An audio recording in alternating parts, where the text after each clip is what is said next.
একটাই কথা, আমরা কখনো বলিনি কর্মবিরতিতে ফিরবো না, আপনারা ভুল বুঝছেন। আমরা বারবার বলছি, যেমন আমাদের বলা হয়েছে আজকে 5টার মধ্যে ফিরতে, আমরা ঠিক তেমনিই বলছি যে আজকে 5টার মধ্যে আমাদের যে দাবিগুলো, সেই দাবি নিয়ে রাজ্য সরকার সদর্থক ভূমিকা নিন, তবে আমরা কর্মবিরতির কথা অবশ্যই ভেবে দেখব। আমরা একবারও কিন্তু বলিনি যে আমরা কর্মবিরতি চালিয়ে যাব।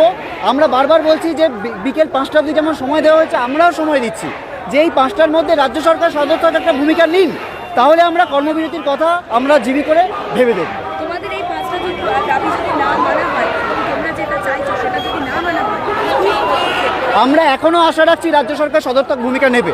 যদি না মানা হয় তাহলে আমরা এটাই বুঝবো যে রাজ্য সরকার এই অচলাবস্থা চাইছেন এবং এর সবটা দায় কিন্তু রাজ্য সরকারের, আমাদের নয়। লালবাজার অভিযানের সময় যেরকম আপনাদের দাবি যখন মানা হচ্ছে না, সেটির সাথে তখন রাস্তায় আজকেও কি সেরকম?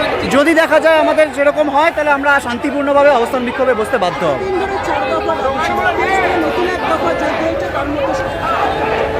নতুন এক দফা নয়, আমরা প্রথম থেকে বলেছি প্রত্যক্ষ পরোক্ষভাবে যারা তথ্য প্রমাণ লোপাটের সাথে যুক্ত তাদের তদন্তের আওতায় আনতে হবে। আমরা দেখেছি যে ঘর ভাঙার নোটিশ, তাতে ডিএমই সাইন আছে, ডিএইচএস সাইন আছে, হেলথ সেক্রেটারি সাইন আছে। আমাদের 5 নম্বর যে দাবি ছিল যে থ্রেট সিন্ডিকেট তুলে ফেলতে হবে, তা এই ডিএমই ডিএইচএস এর প্রত্যক্ষ মদতে হয়েছে। কোনো নতুন দাবি আমরা করছি না, প্রত্যেকটা দাবি আগের দাবির সাথে সামঞ্জস্যপূর্ণ। আজকে দেখা যাচ্ছে হাতে ঝাঁটা নিয়ে যাচ্ছেন, এই ঝাঁটাটার প্রতিক্রিয়া কারণ কি? যে সিন্ডিকেট রাজ চলছে সেই সিন্ডিকেট রাজকে আমরা সাফাই করতে চাই, এটুকুই। আমার নাম দেবাশিস হালদার।